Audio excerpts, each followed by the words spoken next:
Hi J2s. I was reading a story to my class about Paddington Bear and I came across a really special clock, and seeing as we're studying time at the moment, I thought I would read it so all the J2s could hear it. This story is called Paddington and the Marmalade Maze, and it's about a real maze in England at a place called Hampton Court Palace. Apart from the maze, there's also an amazing clock there. There's some information about it on the website.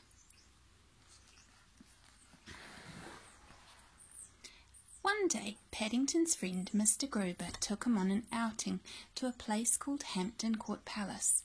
"I think you will enjoy it, Mr. Brown," he said as they drew near. "It's very old and it has over 1,000 rooms. Lots of kings and queens have lived here." Paddington always enjoyed his outings with Mr. Gruber, and he couldn't wait to see inside the palace.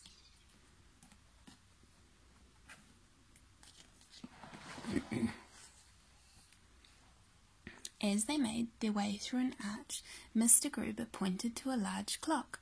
"That's a very special clock," he said. "It not only shows the time, it tells you what the month is." "Perhaps we should hurry, Mr. Gruber," said Paddington anxiously. "It's June already." And here's a picture of what that special clock looks like. It's got Roman numerals instead of hour numbers on it, and it tells all kinds of information, like the day of the month, where we are in the seasons, how many days it's been since the beginning of the year, the month.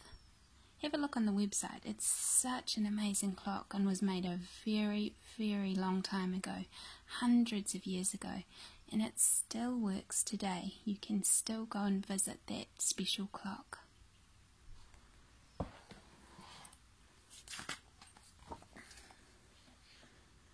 They hadn't been inside the palace very long before they came across a room which had the biggest bed Paddington had ever seen. "Queen Anne used to sleep in it," said Mr. Gruber. "I expect they put a rope around it to stop her falling out when she had visitors," said Paddington, looking at all the people. "This is a real bed too. It belonged to Anne Boleyn, who was a real Queen of England, and she was married to Henry VIII. "This is known as the Haunted Gallery," said Mr. Gruber. "They do say that when Catherine Howard's ghost passes by, you can feel a cold draught." Paddington shivered. "I hope she's got a duffel coat on like mine," he said.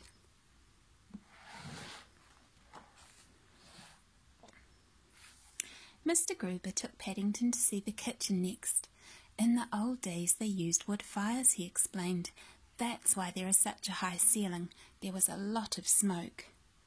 "I was hoping she might have left some royal buns behind," said Paddington, licking his lips. "Talking of buns," said Mr. Gruber, "I think it's time we had our lunch." He led the way outside and they sat down together on the edge of a pool.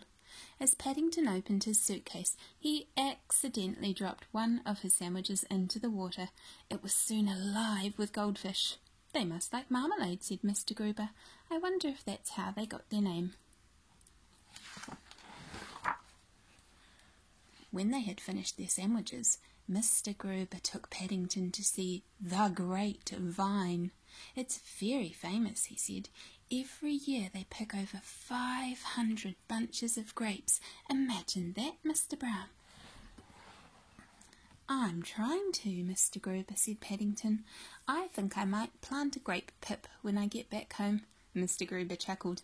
"I'm afraid you'll have a very long wait, Mr. Brown," he said. "That vine is over 200 years old."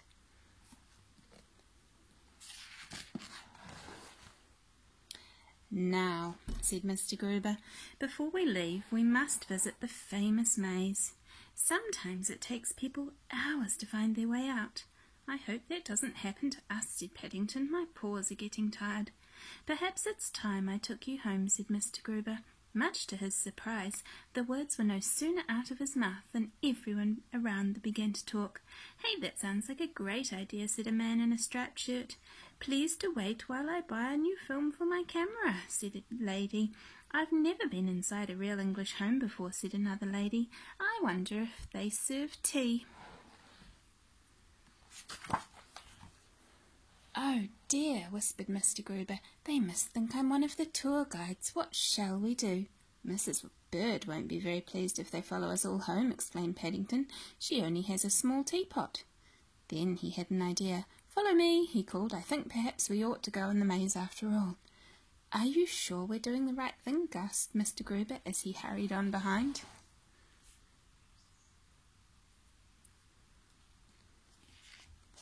Children who have read the book The Maze at school have already seen a picture of this maze. It's a really true maze at Hampton Court Palace. Very high hedges that you can't see over. Some people do get lost in this maze for hours. "Bears are good at mazes," said Paddington. "You need to be in darkest Peru. The forests are very thick." And sure enough, before Mr. Gruber had time to say anything more, Paddington led the way out, leaving everyone else inside. "How ever did you manage to do that, Mr. Brown?" gasped Mr. Gruber. "Quickest visit I've ever seen," agreed the man in the ticket office. "I used marmalade chunks to show where we had been," said Paddington. "It's something my Aunt Lucy taught me before she went into the home for retired bears." "But I thought you had eaten all your sandwiches," said Mr. Gruber. "I always keep a spare one under my hat in case I have an emergency," said Paddington. "That's something else Aunt Lucy taught me. She'll be very pleased when she hears." And he stopped at a kiosk to buy a picture postcard so that he could write and tell her all about his day out. That night, when he went to bed, as well as the postcard and a pen, Paddington took some rope. "It's something Queen Anne used to do," he announced. "I've a lot to tell Aunt Lucy, and I don't want to fall out of bed before I've finished." Funny old bear.